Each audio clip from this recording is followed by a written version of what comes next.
পদ্মা পারে যে আজ সেই আজ এ রাজ্যেও দেখা যাচ্ছে, কারণ ইতিমধ্যে এই বাংলাদেশের পরিস্থিতি নিয়ে তরজা এ রাজ্যেও। আপনাদেরকে শোনাবো কুণাল ঘোষ শাসক শিবিরের তরফ থেকে তিনি কি বলছেন, এবং পাল্টা বিজেপির তরফ থেকে শ্রমিক ভট্টাচার্যের বক্তব্য কি শুনুন। কেন করছে কেন্দ্রীয় সরকার এই নীরবতা পালন? বাংলাদেশ নিয়ে 56 ইঞ্চির কোনো বক্তব্য শোনা যাচ্ছে না।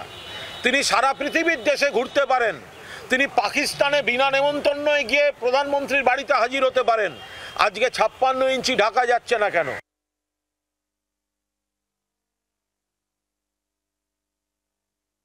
হিন্দু নিধনযজ্ঞ স্বাধীনতার পর থেকেই শুরু হয়ে গিয়েছিল। আজকে অত্যাচার চলেছে। আজকে পশ্চিমবঙ্গের মানুষদের তো, যারা এখানে আমরা অধিবাসী আছি, দলমত নির্বিশেষে সমস্ত রাজনৈতিক রঙকে দূরে সরিয়ে রেখে আজকে আমাদের এখানে প্রতিবাদ করা উচিত। বাংলার আওয়াজ, বাঙালির আবেগ, জি 24 ঘন্টা।